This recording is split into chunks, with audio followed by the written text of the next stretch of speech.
സ്വാഗതം. Saina tarot card റീഡിലേക്ക്.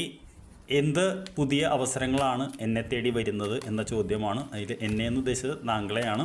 അപ്പോൾ തീർച്ചയായിട്ടും രണ്ട് കാർഡുകൾ എടുത്തുകൊണ്ട് എന്ത് അവസരമാണ് ആദ്യത്തെ കാർഡിൽ, അതിന് എന്ത് തടസ്സം നേരിടാൻ സാധ്യതയുണ്ട്, എന്ത് ഔട്ട്കമാണ് നമുക്ക് കിട്ടാൻ സാധ്യത നമുക്ക് നോക്കാം. അപ്പോൾ എന്ത് അവസരമാണ് താങ്കളെ തേടി വരുന്നത് ചോദിച്ചപ്പോൾ എയ്സ് ഓഫ് കപ്സ് എന്ന് പറയുന്ന അതാണ് വരുന്നത്. എയ്സ് ഓഫ് കപ്സ് എന്ന് പറയുന്നത് സ്നേഹത്തിൻ്റെ ഇതാണ് വരുന്നത്. അപ്പോൾ തീർച്ചയായിട്ടും സ്നേഹം എന്ന് പറയുന്ന ഒരു ഇതാണ് തേടി വരുന്നത്. ചിലപ്പോൾ ചെയ്യാൻ ഇഷ്ടമുള്ളൊരു കാര്യമായിരിക്കാം, അല്ലെങ്കിൽ ആത്മീയതയുടെ തുടക്കമായിരിക്കാം, അല്ലെങ്കിൽ സ്നേഹിക്കുന്ന ഒരാളോ ഇഷ്ടപ്പെടുന്ന ഒരാളോ അവരുടെ സ്നേഹമോ, ചിലപ്പോൾ മക്കളുടെ സ്നേഹമാകാം, അല്ലെങ്കിൽ മരുമക്കളുടെ ആവാം. പ്രായമനുസരിച്ച് ആണ് സ്നേഹം നമുക്ക് ഡിഫൈൻ ചെയ്യാൻ പറ്റുന്നത്. അപ്പോൾ തീർച്ചയായിട്ടും അടുത്ത് തന്നെ അതിലുള്ളൊരു അവസരമാണ് താങ്കളെ തേടി വരുന്നത് എന്നാണ് പറയുന്നത്. അത് എന്തെങ്കിലും തടസ്സം വരുന്നുണ്ടോ എന്ന് ഞാൻ ചോദിച്ചപ്പോൾ തീർച്ചയായിട്ടും കിങ് ഓഫ് സോഡ്സ് എന്ന് പറയുന്ന കാർഡാണ് വന്നിട്ടുള്ളത്. ഇത് കിങ് ഓഫ് സോഡ് എന്ന് പറയുന്നത് ബുദ്ധിശക്തിയുടെ കാർഡാണ്. അപ്പോൾ തീർച്ചയായിട്ടും മെൻ്റൽ ക്ലാരിറ്റി ഉള്ള വളരെ പവർഫുൾ ആയിട്ടുള്ള താങ്കളുടെ ലോജിക്കലായിട്ടുള്ള മൈൻഡ് തന്നെയാണ് ഇതിന് തടസ്സം നിൽക്കാൻ പോകുന്നത്.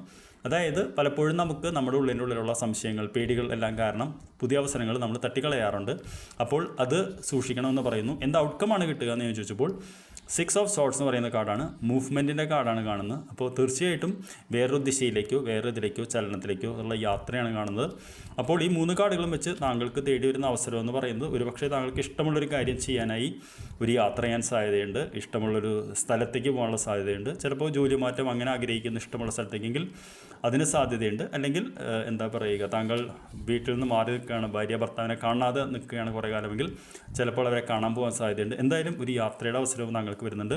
പക്ഷേ താങ്കളത് ഇഷ്ടപ്പെടുന്ന രീതിയിലായിരിക്കും. ഒരു കാര്യം മാത്രം താങ്കൾ ഓർക്കേണ്ടത് എന്താ വെച്ചാൽ സ്വന്തം ബുദ്ധി ഓവറായിട്ട് ഉപയോഗിച്ച് അതിനെ തടസ്സം നിൽക്കേണ്ട എന്നുള്ളതാണ് ഈ കാർഡ് റീഡിംഗ് പറയുന്നത്. I wish you good night. നമുക്ക് നാളെ രാവിലെ കാണാം. Thank you.